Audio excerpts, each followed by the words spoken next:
Lindsey took care of his little sister in years long departed. It's my honor to ask his little sister, Darline Graham, to finish his work for him now. I want to thank the governor for selecting me to serve the remainder of Lindsey's term. It is such an honor. Lindsey has always been there for me, and now I will be there for him. Darline Graham Nordone, the sister of the late Senator Lindsey Graham, will now finish out her brother's term after she is sworn in. It actually happens today. Senator Graham's passing sparking an outpouring of tributes from colleagues and his closest friends, including Sunday Night in America host Trey Gowdy, who joins us now. Good morning, Trey. Thanks for joining us. Let's start with your reaction to Lindsey's sister, Darline, being put in this seat. So beautifully, tragically symmetrical. They started life under really tough circumstances together. We all know the story of Lindsey adopting Darline. You really won't find a more humble, modest, unassuming person than Darline and her husband Larry. And the thought that Lindsey would be looking down, seeing his baby sister, number one, take care of his staff. I can't tell you how important that would have been to Lindsey, but that my staff be taken care of. So we're going to work for one Senator Graham to another Senator Graham. It's just tragically symmetrical. He would be so proud and so happy. You know, Trey, you know the senator way better than me, but he loved the fight. You know, there's so many people that leave Washington and they have so much money.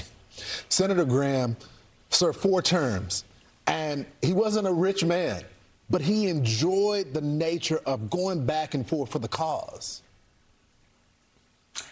Well, you can tell me he wasn't rich, Lawrence. Every time he lost a golf debt to me, I mean, you should have seen what he tried to pay me with. I mean, I remember one time he lost to me and John Radcliffe, and he gave us $20. And John and I said, look, this will buy 3 suits for you. We're going to give it back to you. He was the least pretentious person I have ever met. He didn't care what he went to Tim Scott's wedding. He looked like a welder. I mean, I said, this is a wedding, Lindsey. I mean, you got to go put a tie on. All these people who love the trappings of being a senator, that was not him. He loved the job. Right. The debate, it was never personal with him. It was never personal. I don't think I ever saw him angry, and God knows I gave him a lot of chances to be angry with me. He just, I mean, think about it. The back of a liquor store, to being friends with the President of the United States, the man had so much joy. Mm-hmm. I remember he was talking about taking Sean to the Middle East, and I'm like, I don't want you to go. It's dangerous. He wants to take you to some of these he said, Lindsey knows every player. He loved foreign policy. He knew every single person. And I would say, Lindsey, you can't take my fiance. Y'all might not come back. And he said, no, I know them all. They're all amazing. I have relationships with them. I mean, he really was there to protect America and actually formed those relationships. We talk a lot about Iran. He knows all the players. He was so bright. And I heard your show on Sunday, Trey. We all came in on Monday morning and we said we were crying with you. And you ended the show, I'll see you on the first tee, because he's in heaven. He's with his parents. He's with Jesus. He grew up Southern Baptist. We know he's saved. What was the last time? I think you were one of the last ones to play golf with him, right? Did he talk about, what did he say about his sister? Because we're learning more about her now.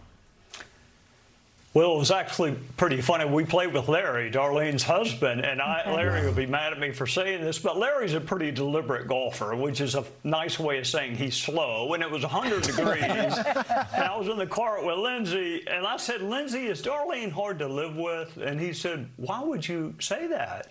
Because Larry's taken 5 minutes over the golf ball. This match has been over with for an hour. I'm burning hot. Why is he taking so long?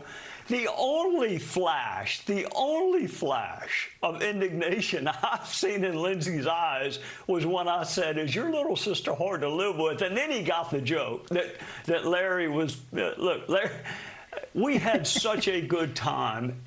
And the heartbreaking part is, I mean, he knew I loved him. I know he knew that.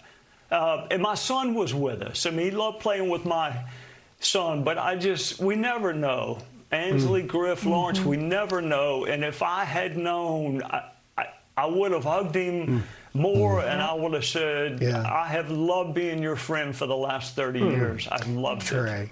That's so special and so true. We never know. Let me ask you, Trey, we've been talking in other shows on the network, been talking about how irreplaceable Lindsey Graham is as a U.S. Senator, that unique lane he carved out, that role he could work across the aisle, going back to his days as a Three Amigos.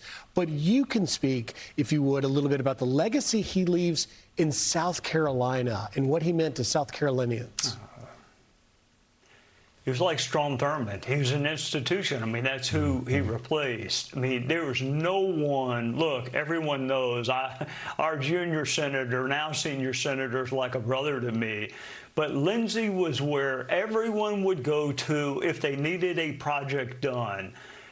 Whether it's Charleston, whether it's the upstate, his staff was absolutely incredible. Absolutely. And many of them had been with him from day one. So, I mean, he was like Strom Jr. and that he was just an institution. And every 6 years somebody would run against him. In this most recent time, he just lapped the field with whoever it was that ran. He had so much self-awareness. I mean, he realized he had detractors. He realized that. But he let it roll off of him. You could criticize him on Wednesday, and he'd be helping you get your Social Security on Friday. Just a unique. They don't make politicians like Lindsey anymore. I think it was his background. It wasn't a silver spoon. It was a plastic fork that guy was born with in his mouth. And I think he just never forgot. He came from Central South Carolina. Yeah. There's going to be a big celebration for his life in South Carolina. I was local news and covered Strom Thurmond's. He had the horse-drawn caisson going down Gervais Street up to the Capitol. Remember that? It was massive. Everyone was out there to honor him, and I know Lindsey Graham will have the same crowd out there, and we're going to all try to find a way to be there. Trey, I'm so sorry for your loss. I know he's one of your best friends. He loved you, Angela. He loved you more than he did Sean. But he loved you both. I don't know about that. I would tell Sean, you've got to get off the phone with him. I came down here to Florida to see Lindsey. Hang up the phone. Trey, thanks for joining us. Good luck. Trey. Thank you, Trey. Be sure to like and subscribe for all the Fox News latest on YouTube and catch full shows streaming now on Fox One.